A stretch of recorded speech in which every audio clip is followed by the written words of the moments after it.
Passport కుంభకోణం మొదలుకొని భూముల కుంభకోణం వరకు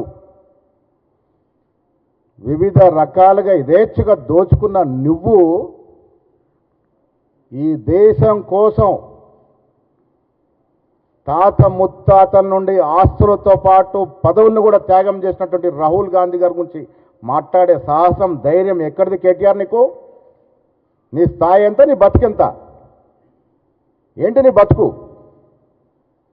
అమెరికాలో పెట్రోల్ బంకులో పెట్రోల్ పోసిన నువ్వు ఉద్యమం ఎగిసి పడుతున్నప్పుడు అమెరికాలో సరదాగా గడిపిన నువ్వు ఉద్యమం ఒక రూపంకి వచ్చిన తర్వాత చీమలు పెట్టిన పాములో పుట్టలో దూరినట్టు సిరిసిల్లో దూరి ఆనాటి వరకు ఉద్యమంలో కేకే మహేందర్ రెడ్డి పొట్టగొట్టి డబ్బుల మదంతో ఎమ్మెల్యే అయి నువ్వు ఇవాళ రాహుల్ గాంధీ గారి గురించి, రేవంత్ రెడ్డి గారి గురించి మాట్లాడతావు? జ్ఞానం ఉండాలి మాట్లాడే ముందు. మన స్థాయి ఏంది, మన చరిత్ర ఏంది, మన గతం ఏంది ఒక్కసారి స్మరణం చేసుకొని మాట్లాడాలి. మోతీలాల్ నెహ్రూ గారు వేల కోట్ల ఆస్తులు దేశం కోసం ఆనాడు స్వాతంత్రంలో ఉద్యమంలో పెట్టినాడు. జవహర్లాల్ నెహ్రూ ఏకంగా 9 ఏళ్లకు పైగా జైల్లో జీవితం గడిపి స్వాతంత్రం కోసం పోరాటం చేసినట్టు మహానాయకుడు. సర్పంచ్ పదవి కోసం పాకలాడి ఈ రోజుల్లో ప్రధానమంత్రి పదవిని త్యాగం చేసినట్టు ఘనమైన చరిత్ర గాంధీ కుటుంబాంది. 2004లో సోనియా గాంధీ గారు, 2009లో రాహుల్ గాంధీ గారు ప్రధానమంత్రి పదవిని తృణప్రాయంగా త్యాగం చేసినట్టు కుటుంబం వారిది. నువ్వు కోన్ కిస్కా బచ్చాగాడివి. నువ్వు రాహుల్ గాంధీ గారి గురించి మాట్లాడుతూ ఉన్నావు. దేశ ప్రజలకి, రాష్ట్ర ప్రజలకి 420 బ్యాచ్ ఎవరో, 420 కుటుంబం ఎవరో అందరికీ తెలుసు.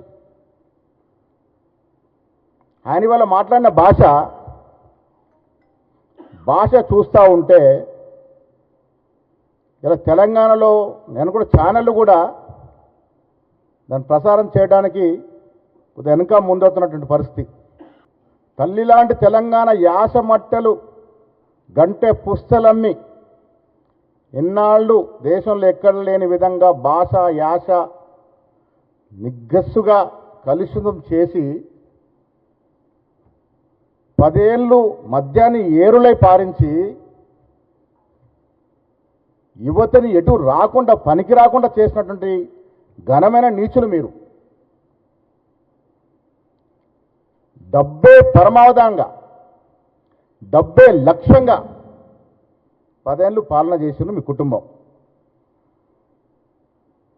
ఉద్యమంలో పాల్గొన్నది ఎవరు? ఉద్యమంలో ప్రాణాలు అర్పించింది ఎవరు? ఆ కుటుంబంలో ఒక్కడికైనా ఉద్యోగం ఇచ్చిర్రా? అధికారం రాగానే నీ అబ్బాయి జాగిరనట్టుగా మీ నాయనకు పదవి, నీకు పదవి, బావకు పదవి, చెల్లెకు పదవి,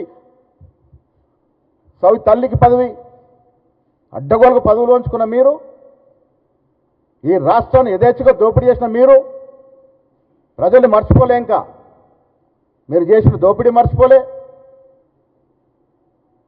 మీరు అమ్మిన మద్యాన్ని మర్చిపోలే, మీరు కాజేసిన భూముల్ని మర్చిపోలే, మీరు నిరుద్యోగుల యొక్క ప్రాణాలు పొట్టను పెట్టుకున్న సంగతి మర్చిపోలే, ఆఖరికి ఇంటర్మీడియట్ పేపర్ కూడా లీకేజ్ చేసి సొమ్ము చేసుకున్న వైనాన్ని కూడా మర్చిపోలే. ఎంత సాహసం నీకు! రాహుల్ గాంధీ గురించి మాట్లాడతారు. మీ నాయన కాదా దళితుడిని ముఖ్యమంత్రి చేయకుండా తల నరుక్కుంటా అన్నాడు? 10 ఏళ్ళు తల లేకుండా ఉన్నాడా మీ నాయన? ఎవరిదే తల? దళితుని తల, ఒక వెలమదొర తల? తల నరుక్కుంటాను సిగ్గు లేకుండా 10 ఏళ్ళు పాలించినప్పుడు దానికి జవాబు చెప్పి వాళ్ళ దళితుల్ని మోసం చేశారు మీరు. 10 ఏళ్ళు దళిత ముఖ్యమంత్రి అని పదే చెప్పి మోసాల గురించి మాట్లాడతారు. 100 ఏళ్లకు పైగా చరిత్ర కాంగ్రెస్ పార్టీ ఈ దేశంలో ఎన్నో చరిత్రాత్మక మలుపులకి శ్రీకారం చుట్టింది కాంగ్రెస్ పార్టీ. జవహర్లాల్ నెహ్రూ, ఇందిరాగాంధీ మొదలుకొని మొన్న మన్మోహన్ సింగ్ వరకు ఎన్నో చరిత్రాత్మక బిల్లులు తీసుకొచ్చింది కాంగ్రెస్ పార్టీ. ఇందిరాగాంధీ సాహసోపేతమైన నిర్ణయాల వల్ల ఒక బంగ్లాదేశ్ అనే కొత్త దేశం రావడమే కాకుండా ఆనాడు బ్యాంకుల జాతీయకరణ కానీ రాజాబానుల రద్దు కానీ సీలింగ్ తీసుకొచ్చి పేదలకు భూములు పంచడం కానీ 2023 ఎన్నికల్లో మీకు ఇంటికి పంపించినారు. పార్లమెంట్ ఎన్నిక 0 సీట్లు ఇచ్చినా ఇంకా సిగ్గు లేకుండా రాజకీయాల గురించి మాట్లాడుతూ ఉన్నారు. ఏం నైతిక హక్కు ఉంది? నేను ఇవాళ ఈయన భాష మాట్లాడుతుంటే అనుమానం వస్తూ ఉంది. గతంలో రేవంత్ రెడ్డి గారు ఈయనకు వైట్ ఛాలెంజ్ ఇస్తున్నారు. నాకు ఇప్పుడు మళ్ళీ అనుమానం వస్తూ ఉంది. మాదక ద్రవ్యాల ప్రభావం వల్లే ఈ రకంగా మాట్లాడుతున్నారేమో, ఆ మాదక ద్రవ్యాల ప్రభావం ఈయన్ని అట్లా మాట్లాడిస్తుందేమో ఒక్కసారి మానసిక వైద్యులకి చూపించుకోవాల్సిన అవసరం ఉన్నది. ఈ రకమైనటువంటి భాష, ఈ రకమైనటువంటి కక్ష వచ్చే యువతరానికి మంచిది కాదు. రాష్ట్ర ప్రభుత్వమే ఖర్చులు భరించి వారికి మానసిక వైద్యం చేపించాలనుకుంటా ఉన్నాం. ఈ రకంగా ఇంత దిగజాడు మాట్లాడుతూ ఉన్నారంటే ఒక సామాన్యుడు మాట్లాడిన మాటలు అనిపించట్లే, నాకు అనుమానాలు వస్తూ ఉన్నాయి. ఇవాళ కాంగ్రెస్ పార్టీ గురించి మాట్లాడే ముందు మీ పార్టీ ఎప్పుడు పుట్టింది, అసలు తెలంగాణ ఎట్లా వచ్చింది, తెలంగాణ వచ్చిన రోజున మీ సంఖ్య పార్లమెంట్లో మీ పార్లమెంట్ సభ్యుల సంఖ్య 2, ఆ 2తో తెలంగాణ వచ్చిందా? ఎన్ని రకాల